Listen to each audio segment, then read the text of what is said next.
President Bola Ahmed Tinubu invites U.S. investors to Nigeria's booming economy at NASDAQ closing bell ceremony. Federal government partners United Nations Development Program on inclusive growth. Plus, oil prices fall ahead of most central bank steers on interest rates. Hello and welcome to Business Express. We are reaching you live from the nation's capital. I am Benny Adams, your guide.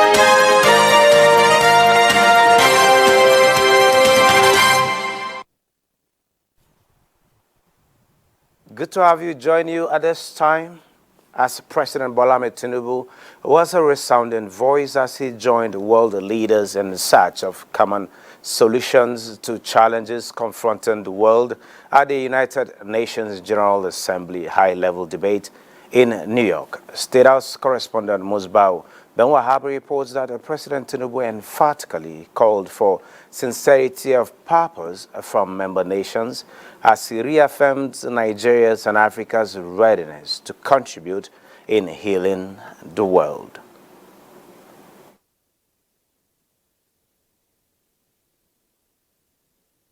Freedom will finally prevail.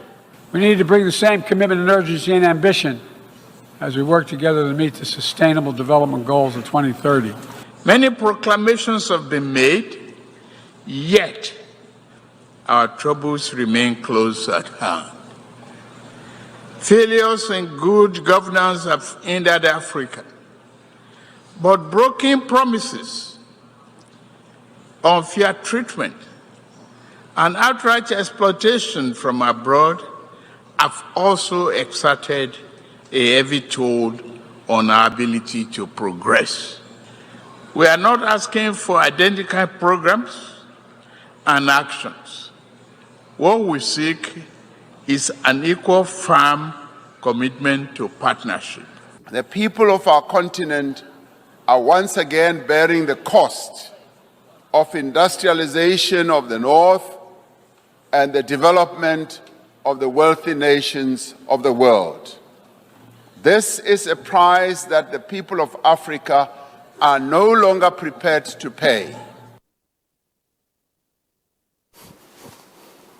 Meanwhile, President Bola Tinubu's speech at the United Nations General Assembly on Tuesday has continued to generate reactions. State House correspondent Musbau Ben Wahab is here to give us some reactions from New York.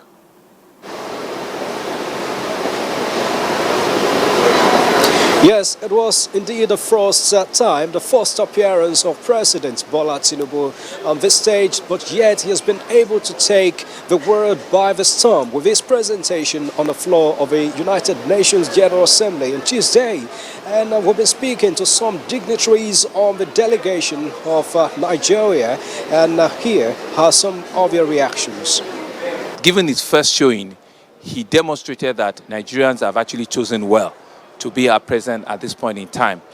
He was not only defining what the role Nigeria will continue to play, but was also putting Africa on the world map, expressing that even, with global challenges, that the entire world, needs to be able to listen, and watch, the opportunities that are bound in Africa. Africa has been the whipping boy, right? Africa has not been fairly treated. Africa has been the one that we believe, is the untapped, future resource of the entire world. And he was able to put that forward. The most important part about the speech was, I think, he was introducing himself to the international community, the wider audience. You don't have a bigger stage than in front of the United Nations, where over 200 countries are represented, and you tell them, you're now in charge of a country, the largest black country in the world, and this is your agenda, this is your focus, and you're telling them that, you know, Nigeria is here and we're ready to play a big role in the international community. Indeed, President Bola Tinubu has been able to announce himself on the global stage like he has done in the sub-region and on the continent of Africa. And not just him, other African leaders who spoke to the General Assembly also spoke to the rights of African countries. And so people are saying African countries seem to have come of age, asking for their rightful place among the Committee of Nations.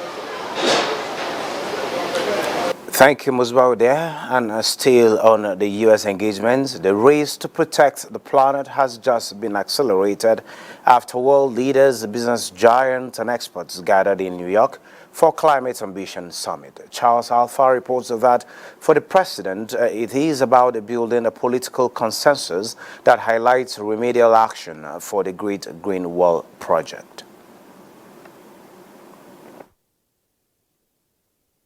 African nations will fight climate change, but must do so on fair and just terms. To achieve the need popular consensus, this campaign must accord with overall economic efforts. In Nigeria, we shall build political consensus by highlighting remedial actions which also promote economic good. Projects such as Green Wall to stop desert encroachment, halting the destruction of our forests by mass production and distribution of gas burning stoves. Now, Minister of Budget and Economic Planning, Atiku Bagudu, has assured the United Nations Development Program in Nigeria of continued cooperation from the federal government to promote sustainable development and good governance in the country. This was when he received a delegation led by the president or representative of the UNDP to Nigeria, Mohamed Yahya, in his office. The minister, while highlighting the various initiatives that the UNDP has been implementing in the country to support the government's efforts towards reducing poverty, noted that inclusive growth was one of the major items in the National Development Plan 2021 to 2025, as well as the Nigeria Agenda 2050, adding that Nigeria is very pleased that the UN system had been involved in the country's development. Nigeria, we are very pleased that the UN system has been involved in our development. We appreciate the need to share experience, to have our processes and programs interrogated. And we are always proud that our country has been a very prominent member that supported in the evolution and the development of the UN system. We've already seen the rains, the flooding around the country. Obviously, many African countries are suffering from the impact of climate change, where Africa and Nigeria has contributed little to the carbon, the problems of climate change globally, and we are suffering from it. And what is it that Nigeria can do? We already started with the Ministry of Environment, the carbon trading, huge opportunity there. We support the reporting of the Paris Agreement for Nigeria. We support the new climate change unit that the previous president launched. There's a lot of work we do on climate change. And we also support affected states like Anambra and others who suffer significantly from climate flooding. In a separate visit, a delegation from the UN Women visited the Budget and Economic Planning Minister to strengthen collaboration on gender equality and empowerment of women. Now, as President Bola Ahmed Tinubu continues to market Nigeria to the world with a view to attracting investment into the country for the purpose of sustainable economic growth, Business Express this morning takes a look at the role of financial services industry. My colleague Musa Abubakar had a conversation with Dr. Ken Opara. He is the president at Chartered Institute of Bankers of Nigeria. You take a listen. With me to shed more light, Dr. Ken Opara, President and Chairman, Chartered Institute of Bankers of Nigeria. You're welcome to Business Express. Thank you so much. Okay, to begin with, the GDP, the latest GDP figures are not encouraging. What, in your opinion, can be done to get the economy back on the path of growth with lower inflation, affordable interest rate, and stable exchange rate? Okay, thank you so much. I think essentially the point to note is that, yes, the GDP did not grow up to the level that is expected. And of course, we can see what is happening even in the global economy, inflation rising quite steeply, and also the supply chain disruption occasioned by the crisis in Ukraine and Russian war, and of course. But the point to note is that I think it's just there's hope. All we need to do is to support the real sector, essentially the agri, the processing end, and also export, which of course is very critical in generating the required foreign exchange that will help the economy to grow. And more importantly too is supporting the small and medium scale enterprises, which of course represent a major area of economic growth. They constitute over 50% of the GDP. They also are very critical because they represent 80% of the workforce. So it's basically to focus on this area, provide infrastructural support as much as possible to enable, these, sectors of the economy to actually thrive. And I think once we get that, you will definitely see that the economy will come up very strongly. And of course, that would also reflect in the growth of the GDP. Okay, let's turn our attention to access to capital now. You are the president of Chartered Institute of Bankers of Nigeria, and a heavyweight in the financial sector. What should we expect from financial services sector now, talking about access to capital? Is it possible to have loans at single-digit interest rate? And considering the fact that interest rates have been soaring all this time. Yes, I think interest rate and the cost of fund is very, very critical. If the small businesses and of course this sector of the economy don't have these funds at a very affordable pricing, that of course affects their overall cost profile, and obviously they won't be competitive. And so it's even for the financial industry, it's very important that, we try to provide funding that will be friendly. But also is to note that essentially what the banks also provide is that they receive funds, and then of course the providers of this fund also are looking at the real rate of return, which is supposed to be above the rate of inflation. But when you now look at this and the fact that that rate would not support essentially these critical sectors of the economy, what do we see? We then look at other ways, and then of course there need to be more development financial institutions that basically focus on providing single-digit interest rate funding, and also longer tenured fund that will help the sectors that we call the critical sectors, the real sectors, the SME actually develop, while the banks would then, as much as possible, help in supporting this initiative. So I think that what we should also be looking at is that how do we set up an SME bank. I mean, of course, if you look at in India and some of these other countries, you'd see that there are dedicated funding institutions that support, those sectors. But I thought the development banks are there to serve the same purpose.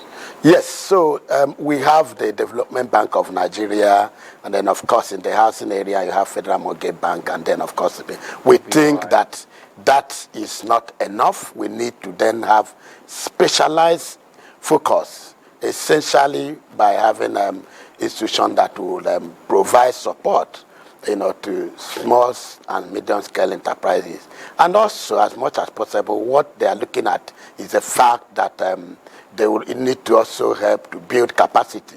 Often you think that it is just funding that will help, the SMEs as much as possible grow, but they also require to build capacity, put the necessary structure as much as possible that will give them opportunity, to grow and, of course, have a sustainable growth.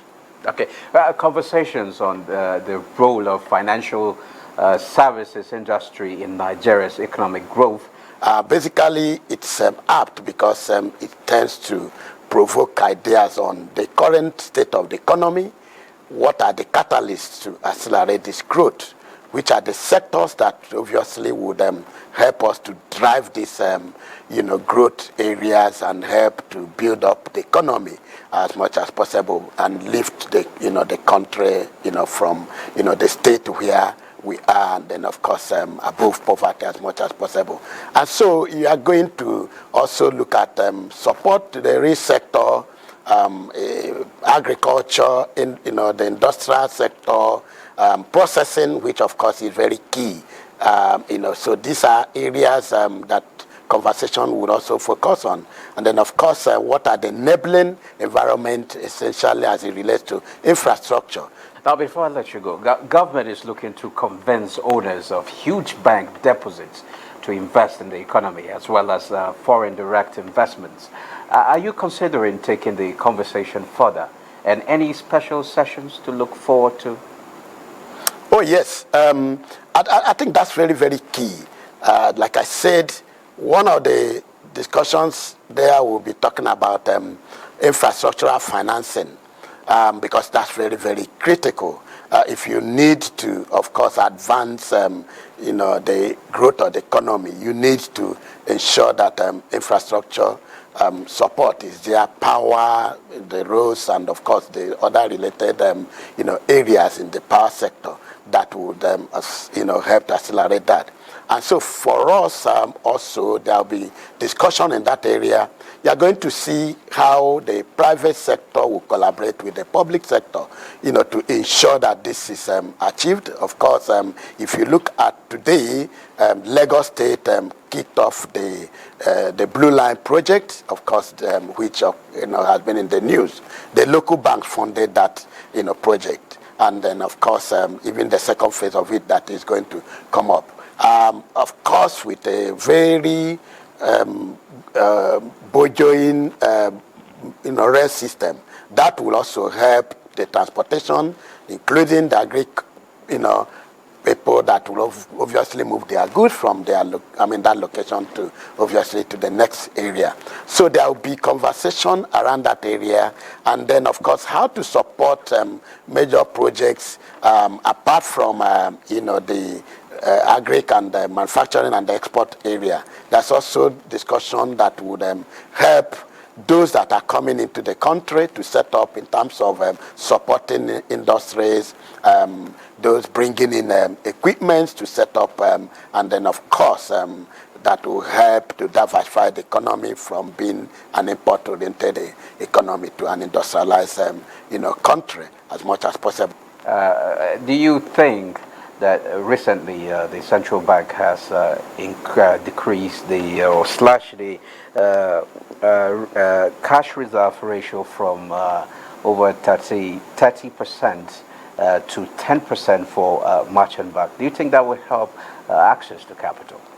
Obviously, because don't forget that merchant banks operate, a wholesale banking, and they are also expected to support longer-term projects and project-related and investment projects that have longer gestation as much as possible. So by reducing the cash reserve, that will, of course, help them to have, some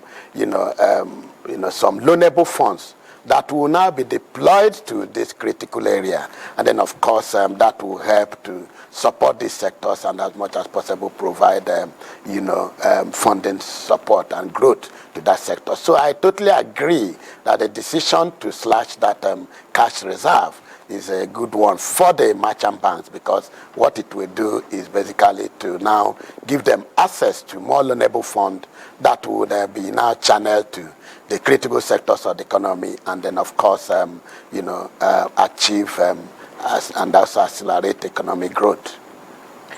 Dr. Kenneth Barra, thank you very much. President and Chairman, Chartered Institute of Bankers of Nigeria, thank you for sharing your thought with us. Thank you so much. Thank you. And moving on the Commodities Watch, gold prices retreated on Thursday as the U.S. dollar and bond yields are powered higher after Federal Reserve signaled another rate hike this year and lesser chances of monetary policy easing through 2024. Let's take a look at prices of other commodities around the world.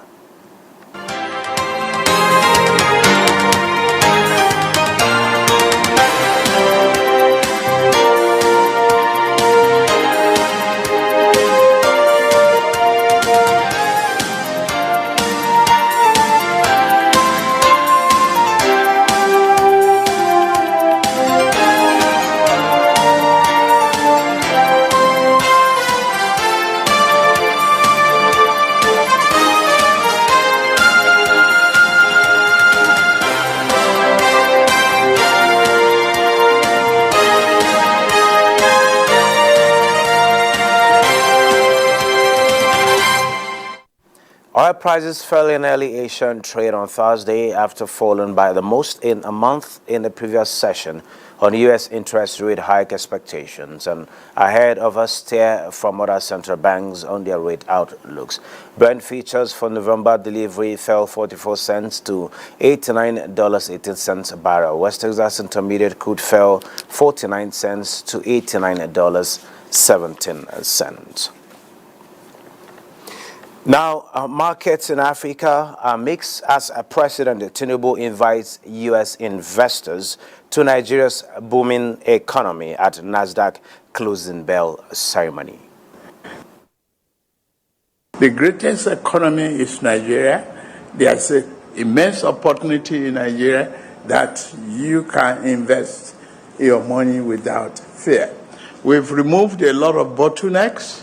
We've clear the oil subsidy that is corrupt, and we have also retooled the exchange rate to a reliable, dependable, one-figure floating of the exchange naira. You are free to take in your money and bring out your money. Let's now join in Neka Oko for more updates on the global market. In Neka, how is the market like this morning? Hello, Benny. Hello and welcome to the global market segment. Let's start from Asia Pacific, where markets fell across the region after the U.S. Federal Reserve held its benchmark policy rate, but said it will raise interest rates one more time this year, according to the central bank's projections. Now, in Japan's Nikkei 225 slipped 1.37%. The Shanghai Composite also fell 0.43%, and Hong Kong's Hang Seng Index sank 1.09%. European markets opened lower ahead of a raft of interest rate decisions from central banks in England, Turkey, Sweden, Switzerland, and Norway. The DAX lost 0.64%, UK's FTSE 0.66%, and the French CAC dipped 1.15%. Stock futures in the U.S. traded near the flat line early Thursday morning. Futures tied to the Dow Jones Industrial Average were lower by 18 points. S&P 500 also fell 0.26%, and Nasdaq Composite is down 0.37%. Early figures from African markets point to a mixed open, as South Africa's benchmark index is seen pointing downwards, while Namibia's overall index is marginally positive. And that's Global Market Review. It's back to you, Benny. Thank you, Neka, for that update. And this is where we end the edition of Business Express. We value your feedback, so keep the comments, observations, and suggestions coming. Be informed that all previous episodes are available on YouTube on NTA's channel. Business Express returns Friday at 3 p.m.